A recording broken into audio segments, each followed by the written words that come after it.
What's going on, guys? Cody Marchand here from HydeAndZeke, and we're here for a Week 8. We're not going to do a first look. We're going to do a Week 8 final picks video. We're just going to switch up a little bit. Basically, we're going to go on Draftkings for the NFL, just talk about my final picks of the week. It's Thursday morning right now. You're probably going to get this video Thursday afternoon. And instead of doing a first look, I'm just going to switch it up, see how you guys feel about instead of doing a first look where we don't really know a lot of information.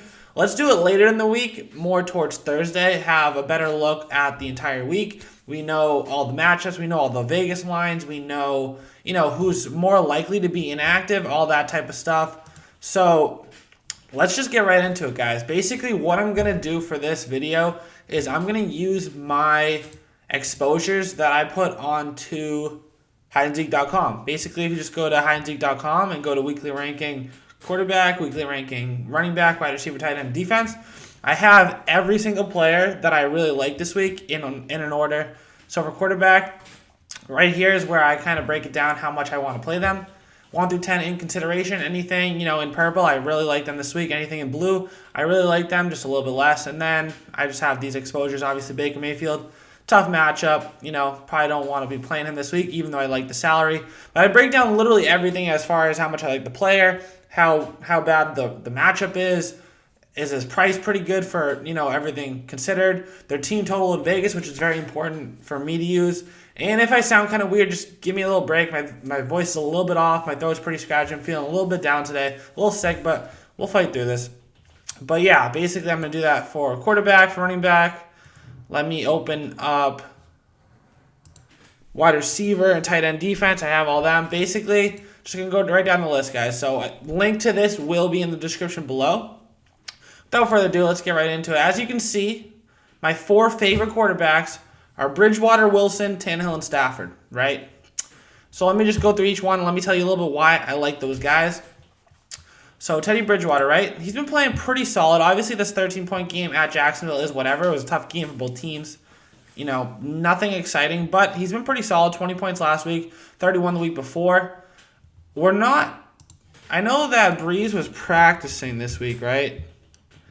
And they were debating on whether he's going to play or not. He was a limited participant. So Breeze's presence at the session was among many positive signs in his recovery from surgery. First, he was able to throw. He said that he's not yet 100%, and a decision on his availability Sunday is dependent on how he handles the increased workload. So let me not even focus on Teddy too much this week because it is a Thursday, and we're not going to be playing Teddy if 2 days from now they announce Breeze is playing. So let's go back to my other guys I like with Russell Wilson, Tannehill, and Stafford. Obviously, Russell Wilson, the most expensive quarterback on the slate, but for good reason. Great matchup against the Atlanta Falcons, who've just been getting carved. Russell Wilson's playing at MVP-type level this year. Yeah, he's coming off a bad week, but he's been balling out besides that. He has these 3 down weeks, but his down weeks are, 14, 15, and 16 points. If I'm going to be paying up at a quarterback, it'll most likely be here. But I don't think I want to do that this week. I like my favorite mid-range option definitely is Matt Stafford. Huge Matt Stafford fan. And he's just been getting it done. I think I do like his increased pass attempts. Carrying on going down for the season, he's on IR. So I'm thinking, yeah, there's still going to be a run-first team, but not...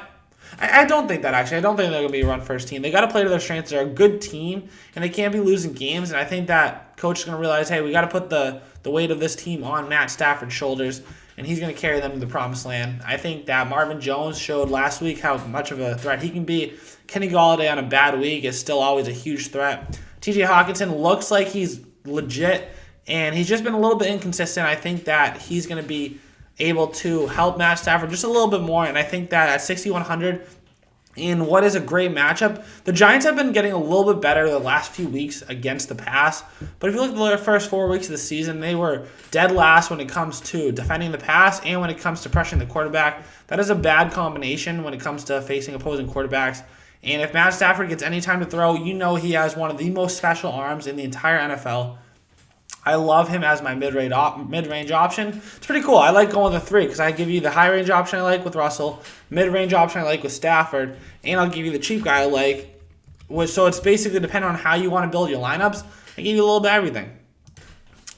And it's my savior, Ryan Tannehill. No blasphemy intended. This is my guy. Everybody that knows me personally knows that I'm always like half joking, but I have been the biggest Tannehill fan for so long. Obviously, I'm up here in New England, and we played them twice a year when he was down in Miami. But I think Tannehill forever has been better than his record, than the results. I think Tannehill is a good quarterback. I watched a breakdown. Go to my Twitter at HydeAndZeke and check out my retweet from Jetpack Galileo. He puts down a breakout. He breaks down Ryan Tannehill's matchup last week and how it unlocked Corey Davis. And Tannehill was just dropping dimes. And it's just 5,100 against Tampa Bay defense, who is a really tough defense when it comes to running the ball, but a really, really soft defense in terms of stopping the pass. Tannehill at 5,100 most likely is going to be my top-owned quarterback. And it's just going to allow me to get up to some of the studs that I'm looking for at the running back position. But I do like, depending on your, how you structure your team, I do like getting up to Stafford. I do like getting up to Russell Wilson when it matters. So like I said, guys, this is the Week 8 picks video. I'm not even going to break down every quarterback in play. I'm not going to break down every running back. I'm just going to break down my top plays. And that's what we did. Top 3 quarterbacks, boom. Russell Wilson, Matt Stafford, Ryan Tannehill. Let's hop over to running back, right? So you can't really do a top picks video for running backs without getting to Christian McCaffrey, because he is just the GOAT, right? Like, he is just balling this season. 50 points, 33, 31, 7, 45, and 21 points last week. Yes, San Francisco's a pretty tough team, but it does not matter. McCaffrey is the definition of matchup proof. He will get it done through the air. He'll get it done on the ground. He'll score touchdowns. Leads the league in touchdowns. Leads the league, I think, in receptions as a running back. 99% positive. Don't quote me on that. But at 9,200, he's still just not expensive enough. They just need to price him right. He needs to be like 10-6. If McCaffrey was 10-6, then we have to have a discussion about, okay, should we be using McCaffrey? But until then, I understand he's on the road. I understand he's against San Francisco, but I don't think I want to be the guy that doesn't have Christian McCaffrey in my cash lineup this week. So we don't have to harp on him because he's pretty obvious, but, All right, Saquon. The reason I want to get us to Saquon is because this Detroit Lions defense, with and without Snacks Harrison, is completely different. He left. Did he leave the game last week, or was he already out? I'm not positive, but I know Snacks Harrison did not play a portion of that game last week at the minimum. And it really showed when it comes to Dalvin Cook just torching them. I think that anything Dalvin Cook can do, Saquon Barkley can do as well. Yes, he did look like he might have re-aggravated that ankle a little bit in that game last week against the Cardinals, but he looked fine, came back into that game. Coach said he's fine. He limited him in practice on Wednesday, but they said that's more of what they're going to try to do on a weekly basis. 8,900 in a good matchup. I think this is a week where Saquon just comes back and just balls out. The one thing I'm nervous about, right, and it's not a huge sample size because of how many times he's been injured. He's only played 4 games. But I'm just kind of worried that Saquon hasn't had a game with 20 attempts yet. Obviously, they're not like in huge leads or anything, but how is he getting, 23 opportunities, 8 attempts, 5 targets, 13 opportunities, 25 opportunities, and 19 opportunities? You know what I mean? 17. Saquon Barkley's might be the most gifted offensive player in the entire league. It's just, when it comes to volume, I think Saquon is my preferred tournament play over CMC by a mile, because just the ownership difference is going to be huge. And I think Saquon has a better upside, to be honest. Obviously, Christian McCaffrey can get 55 whenever, and it sounds crazy. But Saquon's talent is there. The matchup's there. In cash, it's really going to be hard for me to ever convince myself Saquon over CMC this week. But in tournaments, I do think that's going to be a main pivot that I have in most of my lineup constructions. That being said, I'm going to do a little bit more for running back. I'm going to not talk about just the top 3, not my top, expensive, mid-range, and cheap options, because there's just so many good plays this week.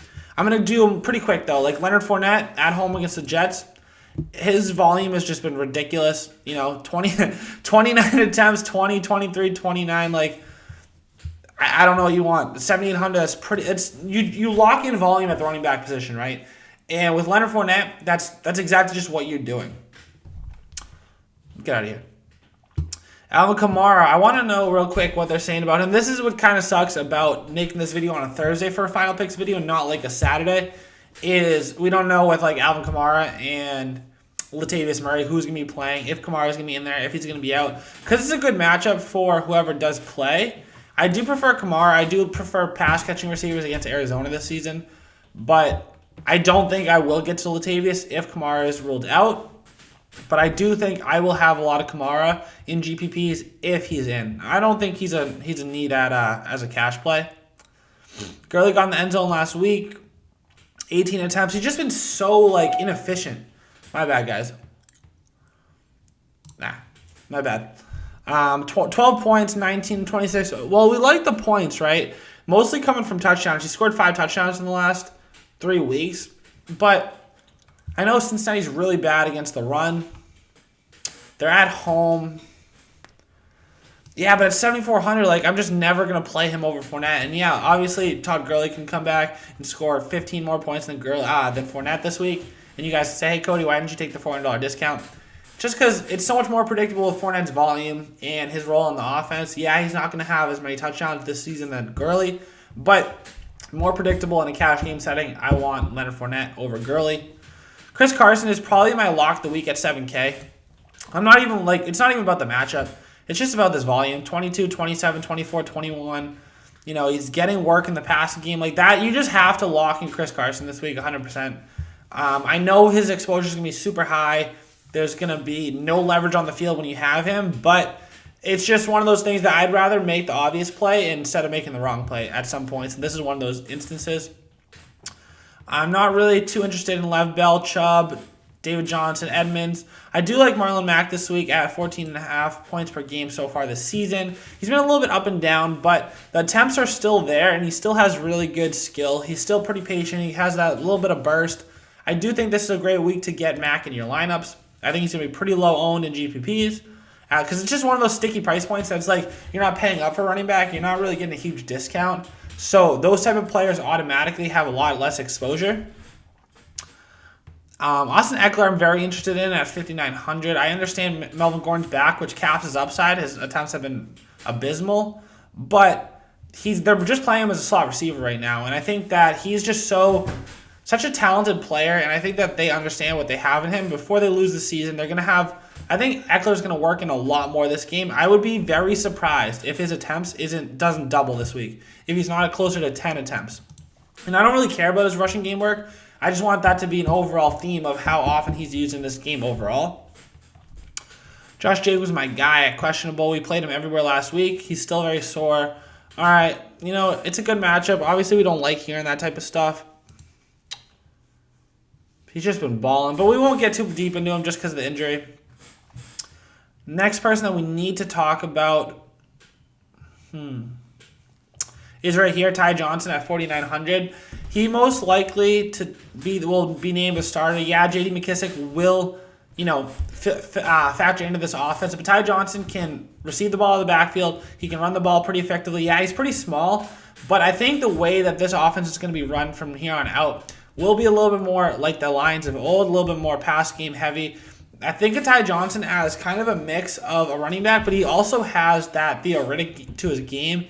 So I think that Ty Johnson at 4,900, I don't really know yet. I haven't really looked too much on FanShare, which is what I use for exposure to see how much people are being played, how popular they are for the week, right? Ty Johnson, I don't know if he's going to be chalky, but at 4,900, he's just a great player to stick in those lineups if you need to get there.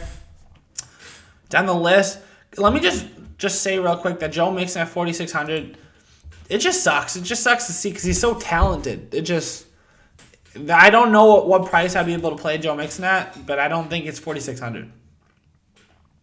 Anything else pop out that I didn't remember from earlier?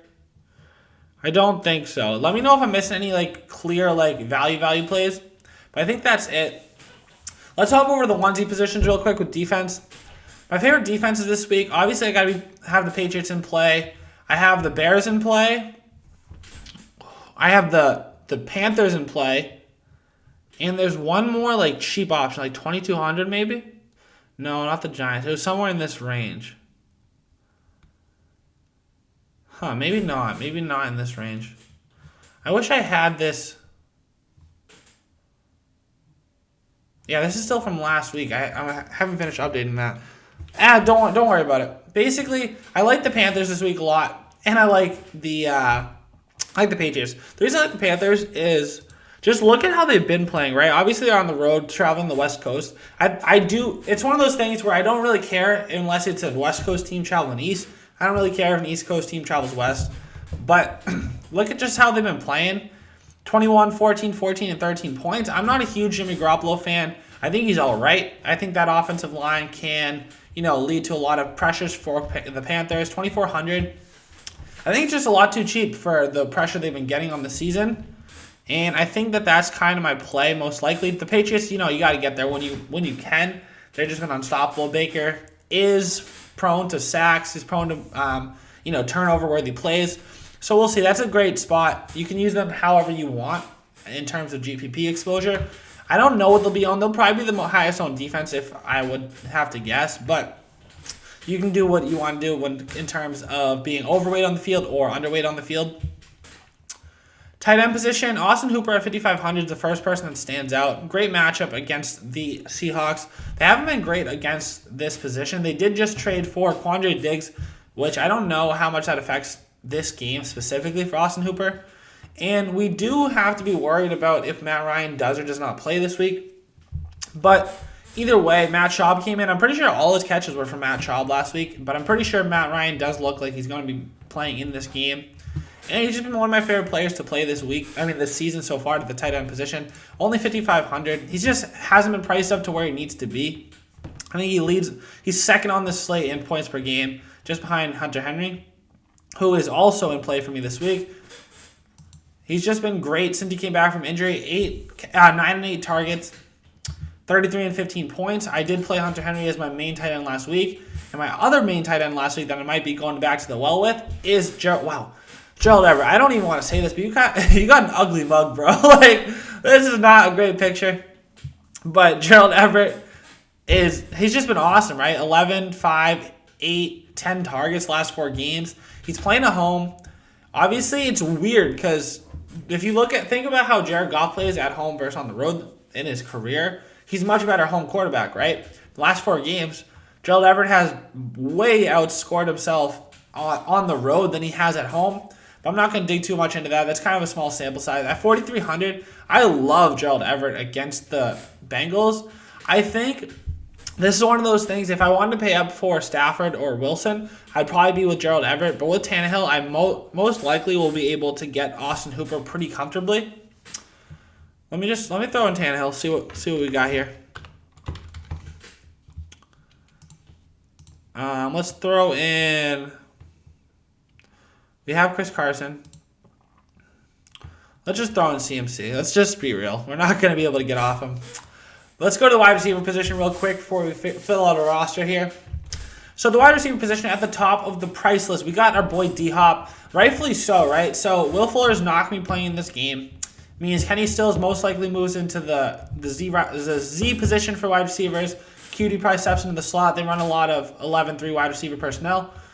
And Hopkins just looks like he's back, right?